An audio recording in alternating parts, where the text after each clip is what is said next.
Each week when Supernatural's done, make sure you know what went on. Listen to Heather and Eric, get the salt notes for sure.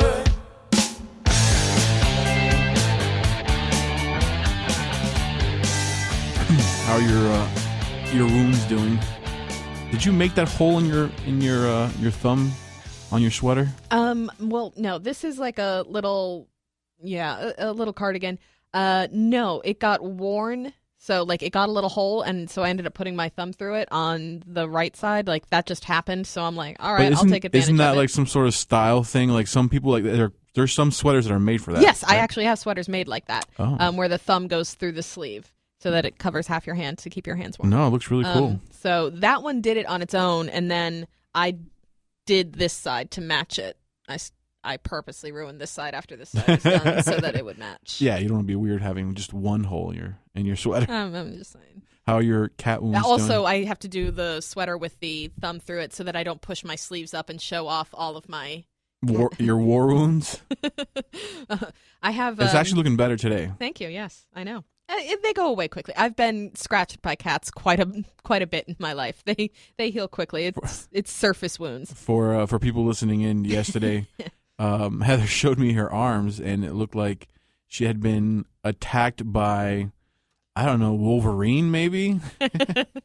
She was I guess breaking up a fight with cats. I had my cats, and normally when my cats fight, I just yell at them to knock it off or kind of startle them, like walk towards them, and they'll separate and they'll go on their own way, or they'll fight it out and they'll be fine. But over the weekend they were going at it, and it got to the point where like it was serious. A third cat started to join in, and I was getting concerned, and I would rather have me get injured than have one of my cats get injured. But what kind of injuries do cats get in their cat fights? Like, I guess they get cut. You could easily get a deep scratch that would get infected, or I have one cat whose ear actually is kind of cut in half. Like the ear's all there, it just is in two separate pieces. It's not bleeding though. It's from it's healed back now. in the day. It's healed now, but it was bleeding a lot when it happened. You could scratch out an eye. You could do all kinds of things. I've got a cat with a scar on her nose from it. So yeah, I would rather get myself injured than have the cat injured, and it was looking like it was going to be a serious thing. So I reached in to pull a cat off. You're a good Samaritan. And I of course got absolutely destroyed, teeth and claws. What's happened now is all these scratches on my forearms are healing and looking better. But now all the bruises have developed. So it's actually incredibly painful today. Yesterday I was fine. It looked awful, but I was fine. Today I am in so much pain because of all the bruises. Jesus. Because those teeth, they lock on, and it's sharp and pressure. Oof. I know you got pissed off when I told you just to get rid of them. But... I still want to punch you in the balls. I want to kill you. No. If an animal did that to me, it'd be long gone. I wouldn't kill it, but it'd be gone. I'd send it to a shelter or someone else that wants to deal with somebody else cats. can kill it? Yes, there's no blood on my hands. Right. Yeah, there's blood on your hands. All right, well, you're an asshole. I'm going to get into it. My name's Eric. I'm Heather. And this is Get the Salt podcast. We haven't done one of these in a while. We've been kind of really busy. We've become those, just like every other podcaster in the world. We're going to do one every week, and now it's just trouble. I mean, we've tried doing one every single week, but things get crazy here at work, and kind of we both work different schedules. I mean, they kind of meet at this time around 2:00, but typically, we work different schedules. You're morning. You're early morning. Yes, like I work 3 a.m. early morning. I work around 5 a.m. till 2 p.m. normally. Yeah, so I'm out of here about 6.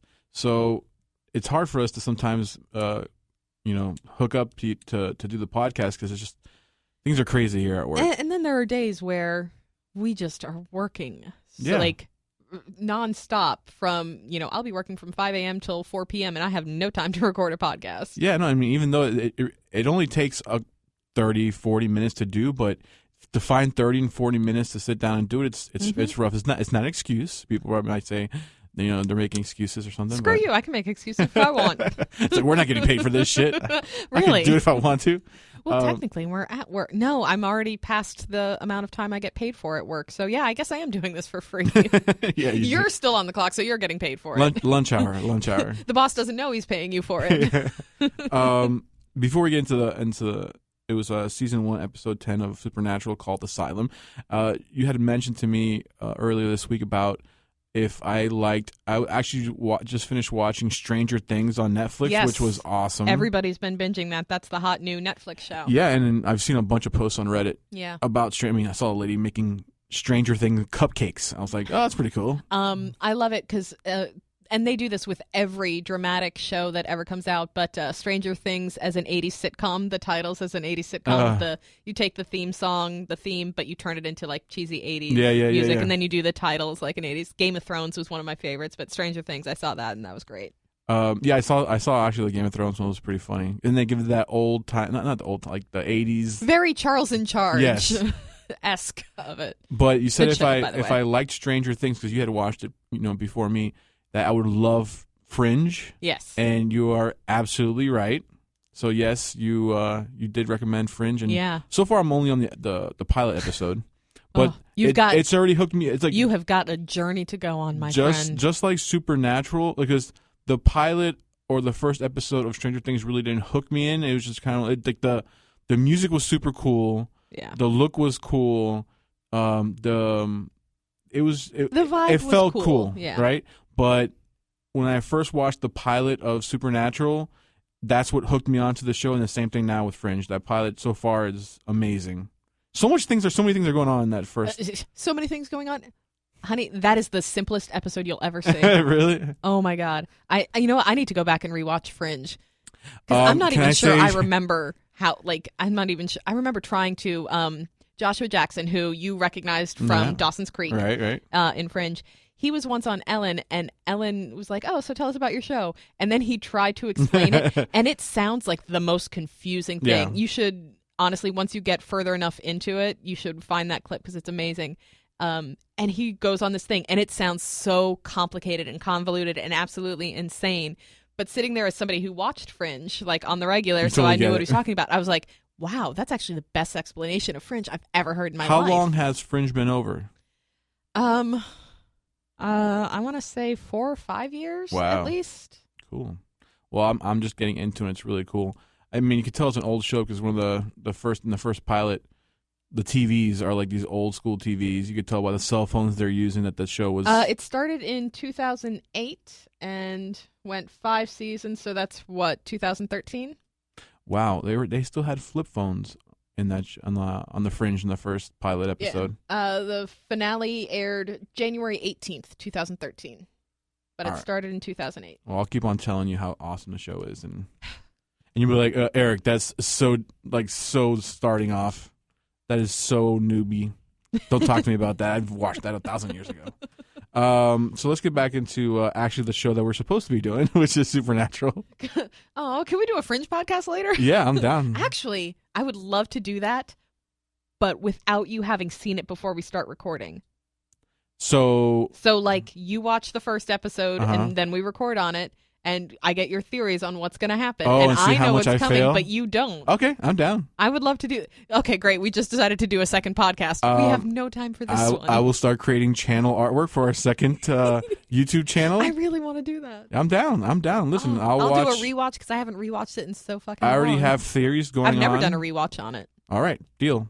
Well, how about? Okay, no, we'll record it separately from Supernatural because Yes, no, don't want to keep them mix. separate. We'll keep them separate, but I will create a second channel for the Fringe. I'm very excited. Well, this episode, I feel like we haven't. I'm seriously, I'm so out of sync because we haven't done it in such a long time. I think the last one we did, we tried rushing it. No, we didn't rush it. We actually spent. We like said 40 we were minutes. going to, and then we didn't. Yeah. Well.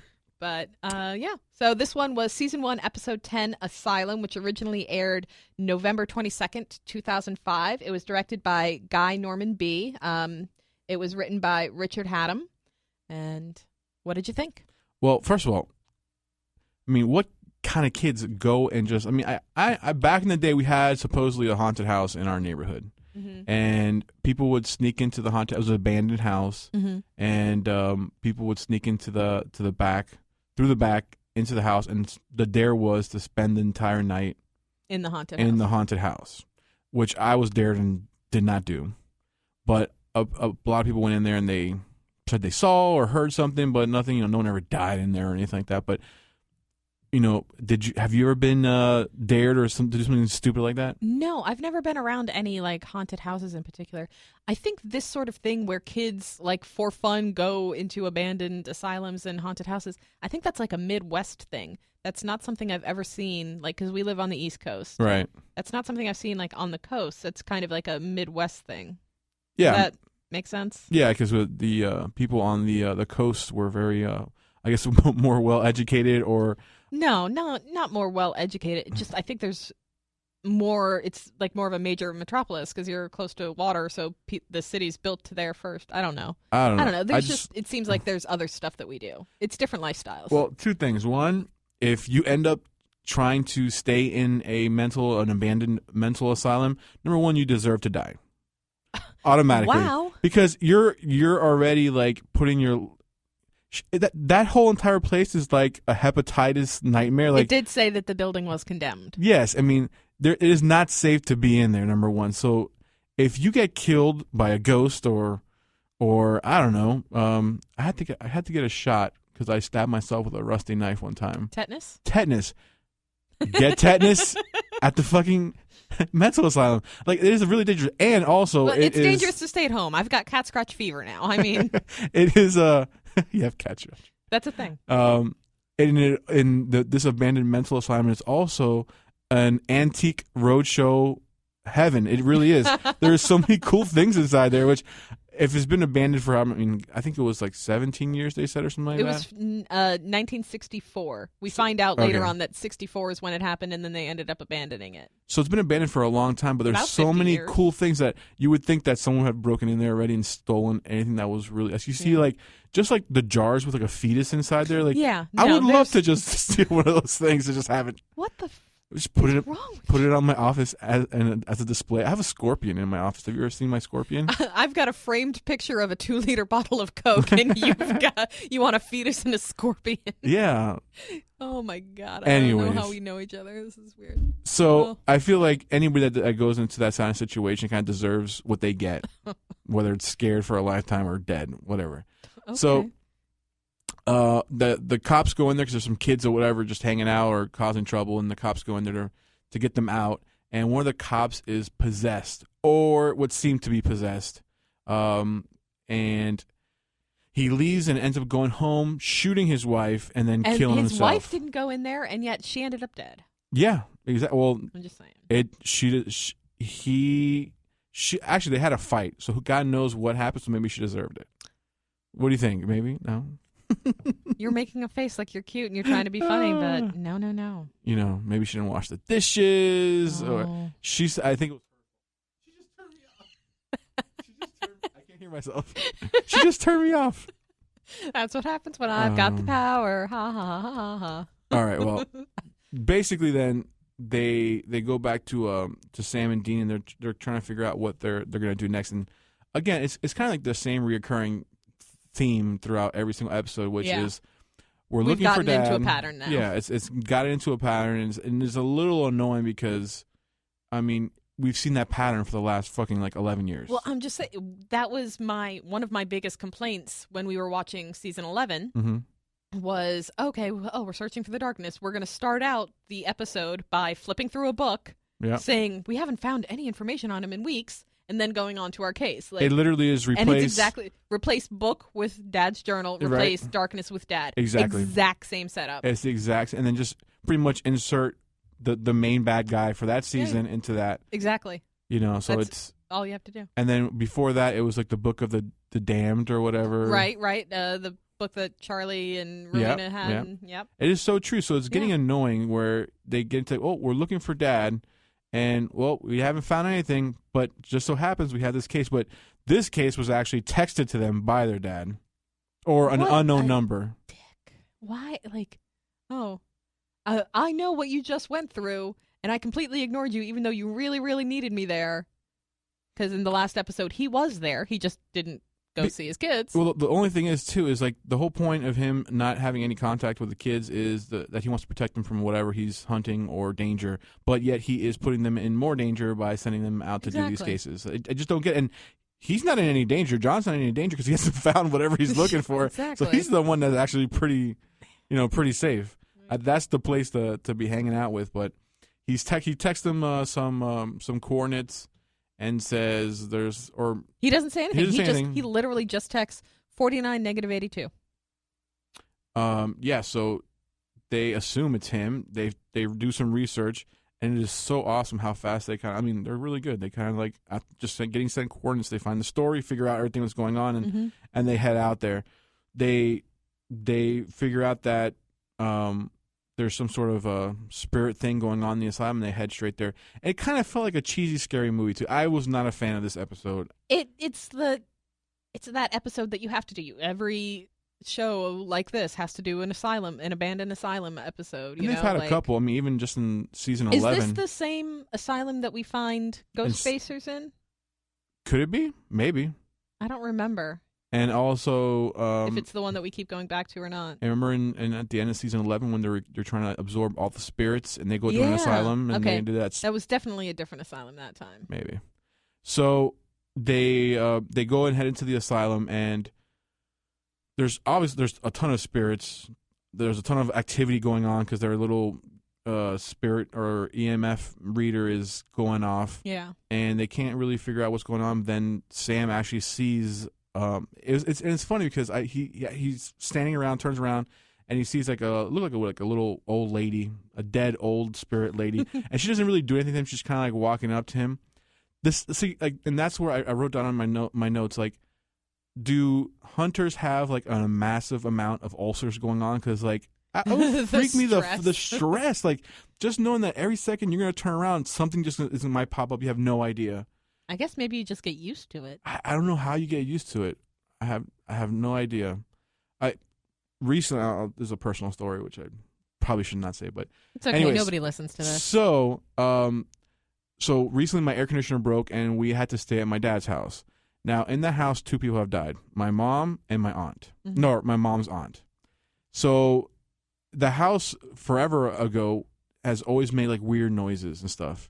Clicks, pops, and doors creaking, and sometimes like we have the bell that chimes when you open the door, so you could hear if someone comes in or out or whatever. Mm-hmm. So that chime will go off like randomly in the night. Just really weird shit going on.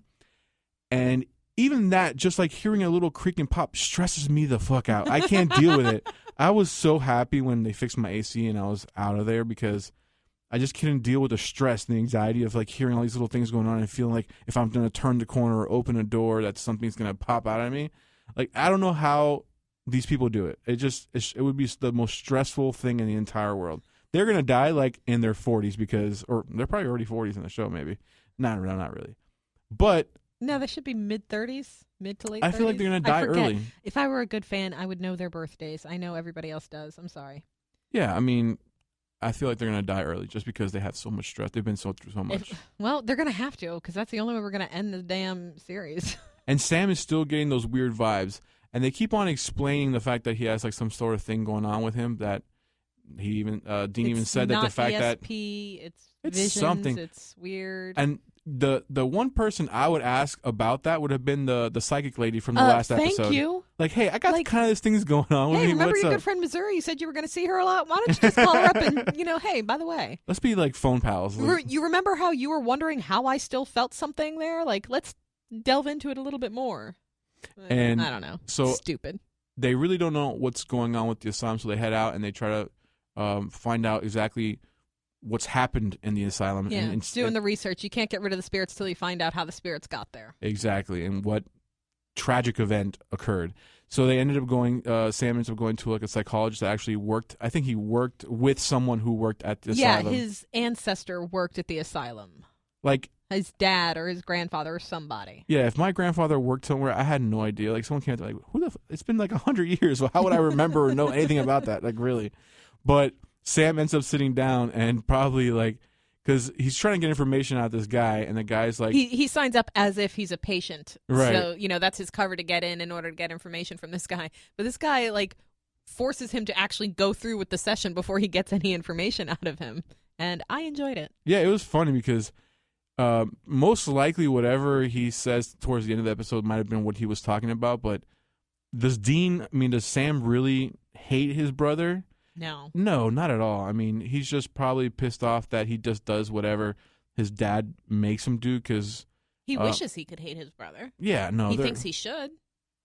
I don't know about thinks he should hate him, but really not right now. But as the seasons go on, they're willing to die for each other. Yeah, literally go to hell for each other. Yeah. So I think he's just more. That's upset. unhealthy. That's I think he's just more upset at his dad. And really, the only person he could take it out on right now is Dean because he's the only one there. See, I would be more upset with Dean because Dad is Dad. Dad is fucked up. I understand that. But then you, who without Dad's influence would not be such an asshole, and yet you follow him, blindly all the time. I have more issues. If I were Sam, I would have more issues with Dean because Dean is just blindly following him. And now, since I've been rewatching the episodes, I kind of understand more why you have such a hatred for Dean.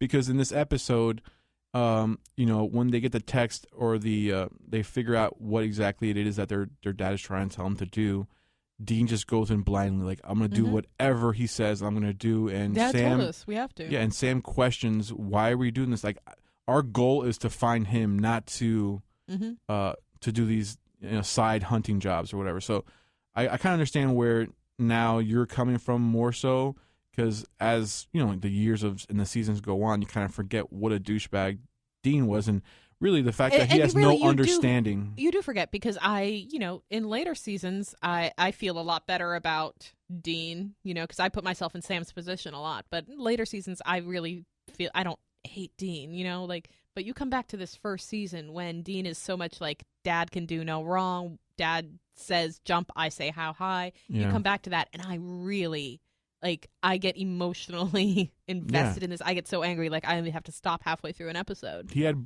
definitely blinders on, and he was going one direction, and nothing was going to stop him. But the fact that he has no sympathy towards what Sam went through, or he makes Sam feel like he's stupid or crazy, or there's something wrong with him for having any problem with Dad. Right. Which always angers me. Well, they end up finding out that there's a riot in the asylum. Yes. And a bunch of what's it called? Inmates? Not inmates. Patients? Patients were killed, and that the doctor who was supposedly doing all these weird experiments in order to cure them, that they kill him, and then a bunch of other people die. So these are all the spirits in the place. So they head back into there, and they find I think it was the same couple or a different couple that was there at the beginning. I think it's a different couple than the kids that were there in the beginning. See, when that happens, I'm like, the best thing, what after they see all this shit going on, and they survive, which is a plus. I'm not hoping that. I was thinking that one of them was going to die for sure. Yeah. But they survive. How do you live your life afterwards? Seeing all that crazy shit. Your life is completely changed. There's no more because if maybe the whole theory that's is why I've always wanted as we go through the season and you see all these younger kids that Sam and Dean save, remember the lake episode and they had that young kid who wouldn't talk. I would love to come back 10 years later, that kid's a teenager, and have him join the team, help out. I would love to see some of those younger kids that they've saved in the first and second seasons. I would love to see them start popping up in season 12 and Well, I told you that from when we were you can't change. When we were watching season 11, and I started telling you they were going to build a team to defeat Amara. I feel like you should start building that team from season 1. First of all, Psychic Chick is on my team. Hello. So you start seeing all these talented people, and you start recruiting. Yeah. And you start rocking around with a gang, almost like a vampire has their nest. But you get hunters are loners. People think it's weird that Sam and Dean hunt together. That's true. Because hunters are loners. See, I would feel safer in a group. Do you remember that episode when they went hunting with the gay couple? Yeah. I felt like even then was like, okay, at least they're always with somebody. Yeah. They're good. They're not going to separate and they're by themselves. You always have someone watching your back. But it's got to be somebody that you trust. Otherwise, you're too busy watching your own back when they're supposed to be doing it. I don't know. Do they trust anybody other than each other to watch their backs? Well, they head back in there with the knowledge that the ghosts and the spirits haunting the asylum are of patients and this doctor who was doing these weird experiments. And it turns out that the people or the police officer who was there before wasn't possessed. The doctor, in order to cure these people, he was using some electrical treatment in order to... they were angry, violent people, so he thought, instead of trying to get rid of the anger and violence, amp it up and kind of burn it out. Right, exactly. Like push it to an extreme so that it explodes and then it's gone. And that's how you end up with a riot and you end up dead. It backfired a little bit. But a little bit. Sometimes things don't work out like you planned. No, those human experiments, they never turn out the way you plan. So he actually then ends up grabbing Sam, the spirit of the doctor, and does his little tweaking to his brain. And then Sam, and it happens a lot throughout Supernatural where either like this one where a spirit affects them, or a possession, or a demon, or a spell of some sort, where their true feelings come out. We saw it with the shapeshifter episode, where Dean was jealous because Sam got to go off to college and have a life, and he's like, oh, that's just a shapeshifter talking. But no, he's like, I'm just pulling from Dean's own feelings. And it's funny because we probably learn more about how they feel and what their true feelings are from bad guys, like bad things happening to them, than them actually expressing that to themselves. The Winchesters have a lot of talents. They have zero talent for communication. Zero. Yeah. So they have to, in order to keep things from going crazy, they have to kill this doctor. But I can't remember what they found. Was it like a dried up old body of his that they had to... Well, they had trouble finding his body because he had a secret room where he did experiments and all that. So they had to track him down to get rid of his spirit. So Sam is possessed, and he actually ends up pinning Dean down. Dean then offers a gun to him. I was like, that's the last thing I want to do. Like, why would you give him a gun? I'm like, you can trust your brother, but your brother's possessed-ish right now. Yeah. But you trust your brother? Do you trust the guy that's fucking around with his head? I don't. Well, what are you doing? And why is Dean carrying around a gun with no clip in it, or is not loaded? Because they tend to not use those often when you're fighting ghosts. Yeah, I mean, and I don't know. Yeah, it was just weird. I was like, okay, I didn't think you'd carry around an unloaded gun, but whatever. That seems weird. But maybe he's slick enough to have emptied it, but he didn't. There would have been one in the chamber. I don't really understand that much how guns work, but there should have been one in the chamber, right? I guess so.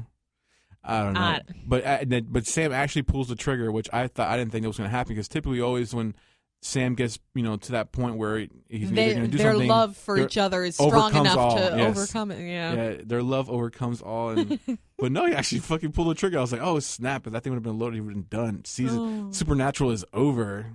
But they ended up killing the bad guy. I mean, it was a very boring episode. I didn't really enjoy it that much. I could see that as a good ending to the series. One of them is possessed, ends up killing the other one, and then unpossessed, they, of course, he realizes and then shoots himself. Are, of course, have to live with that guilt after, the possession's gone or whatever. They're like, I killed my brother. And then, of course, they spiral into depression and end up committing suicide. And it's just a happy ending all around. I actually watched this movie this weekend that was called Funny Games. Have you ever seen this movie called Funny Games? I don't think I have. It sounds hilarious. I think they're two friends.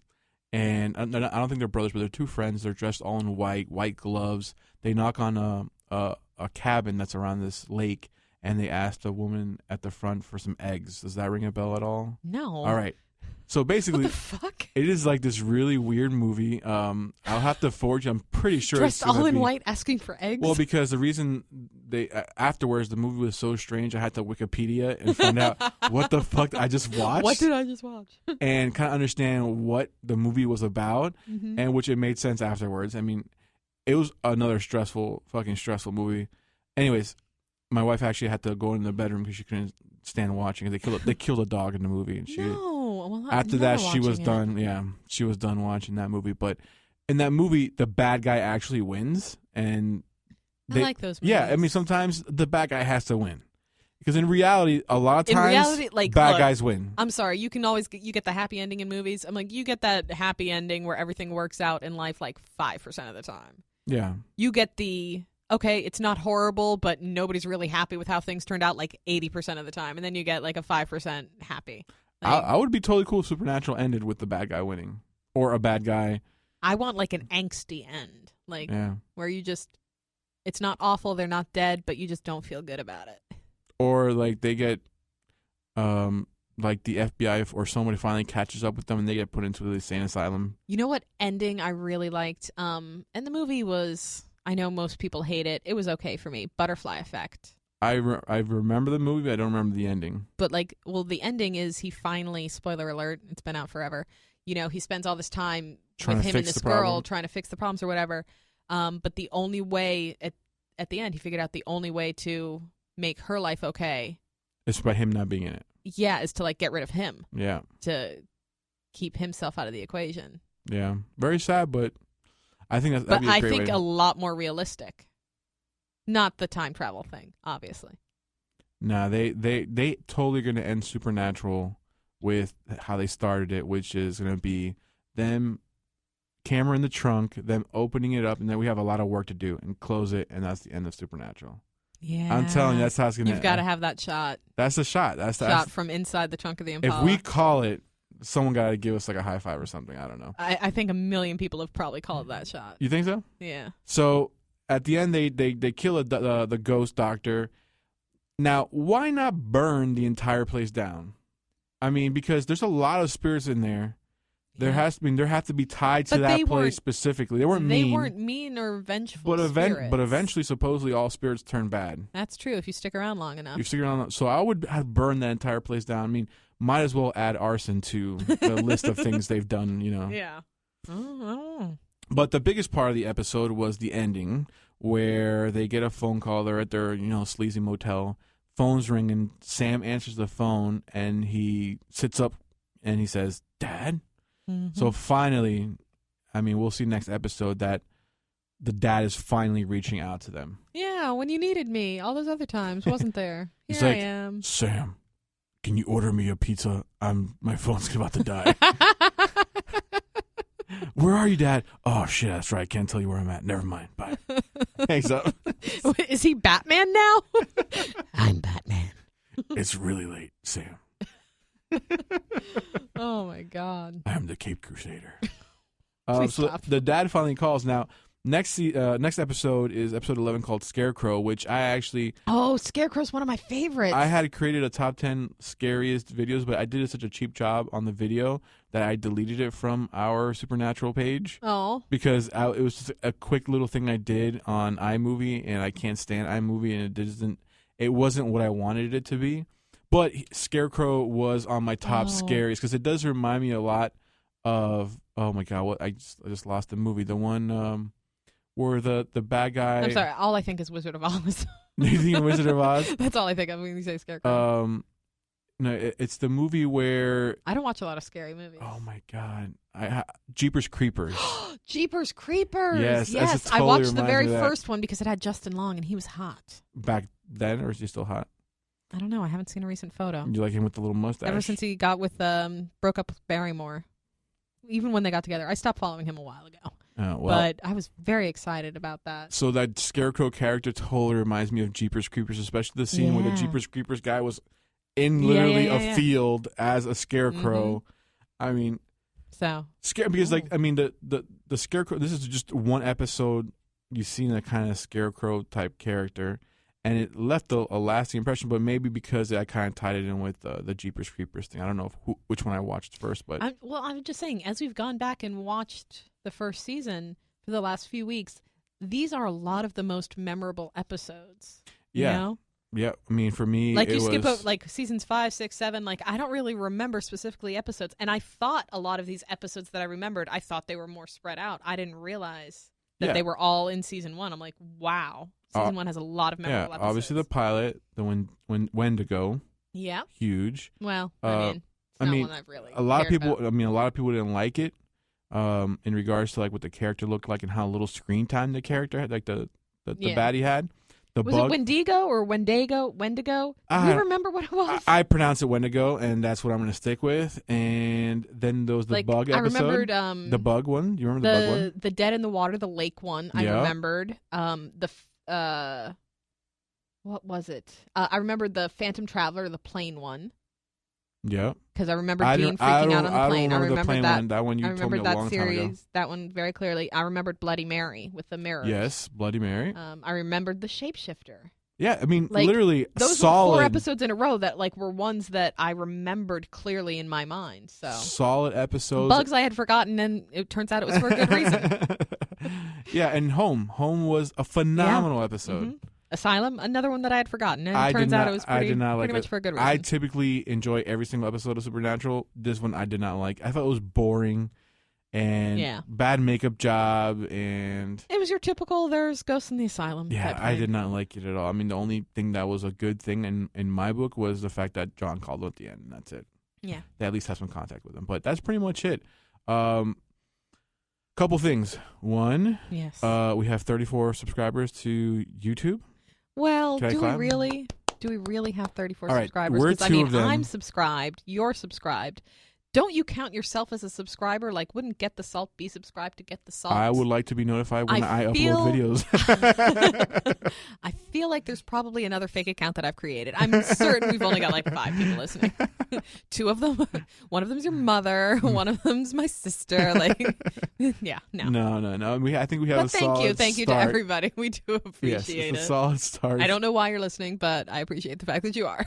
And I feel like once the show starts again, we will continue seeing that grow. And if you are listening, if we continue to record, yeah, no, yeah, maybe if one of us get fired, or maybe. What would we do if one of us got fired? Because we can record at work. We gotta sneak each other into the building.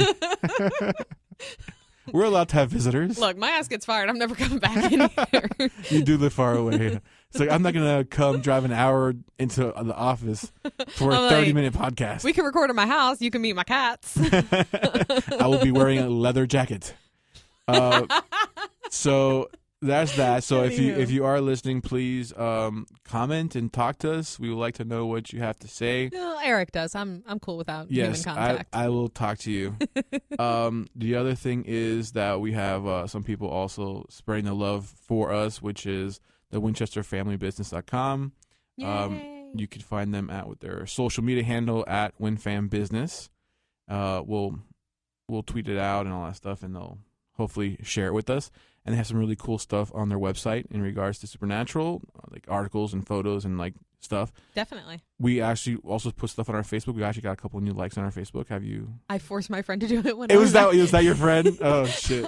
I was like, sweet, we got a new Facebook follower. Her husband was at a convention in Las Vegas. It was the 50th anniversary. Star Trek has a big convention in Vegas, and her husband was out there for the Star Trek convention over this past week. So I was over at her house for a girls' night while he was out of town this weekend. And while I was there, he texted her asking with a list of different those little Funko Pop figures. Uh-huh. And he's like, "Oh, pick one. Here are all your options." And she's like, "I'm picking 2, and it's Sam and Dean." And so I was like, "Oh, Sam and Dean, that's great." I'm like, have you even listened to my podcast yet? I know I've told you about it. How's it going on? Because she's one that watches the show all the time with her husband. So I was like, how have you done that yet? She's like, of course not. She hasn't at all. And I was like, it's very easy to find us. We're on Facebook. She's like, you are? I'm like, yeah, just search Get the Salt. You'll find it. She's like, Get the Salt. Oh, I love that name. I'm like, where the fuck have you been? I'm like, you are my best friend. What is going on right now? So I'm like, right now, while your phone is in your hand, do it. I waited, and I wouldn't stop until I got the notification on my phone that she had liked it. Yeah, so that's good. Well, then never mind. I thought some person found us and liked us. No, we are now physically forcing people to follow us on Facebook. With a metaphorical gun to her head, and she's probably already hidden all posts. Yeah, man, but it's a fight, man. But please like us on Facebook. Yes. You can find us. Just search Get the Salt. Get the Salt Pod is our social media handles on Twitter and Tumblr and all that other stuff. Are we still on Tumblr? We're on Pinterest. I put shit everywhere. When I upload something to YouTube, I share on this, share on that, share on Tumblr. I even share on that Russian thing where there's a Russian one on there. Button. The Chinese one. Are we on Weibo? I have no idea. All the buttons I share on every single one of them. There's a Supernatural Pinterest board I created and Tumblr and also Stumble Upon everything, man. I'm trying to spread the love. But Fuck, we're fancy. yeah. Also, last thing I want to mention. So Yes. I love looking at the analytics of like who like watches us in regards to like, because I want to know if it's 3 people look at if the it's video and you just- have to look at the analytics to make sure it's not us. First of all, it's not 3 people. It's a lot of people listening. We're probably losing people listening right now by us talking shit. But anyways, so If you exist, I love you. exactly. I think you're in Eric's imagination, though. I mean, it might be us ourselves like listening to over 80 to 100 times. And I do use a proxy often when I'm browsing the internet, so. So anyways, I look at the people watching. So 83% of people are from North America, but then we get people from we get people from South America. There's also some people in England, Ooh. Australia. Oh, fucking Yeah. fancy over there. And actually, Good day, mate. I took a screenshot of it to send to you because I thought it was very interesting. And actually, when you look at the watch time, we have pretty good watch time where people are actually listening to the entire podcast. They don't tune out at the end like Yeah. they did 5 minutes ago from this conversation. All right. I guess it's enough then. Goodbye. Bye.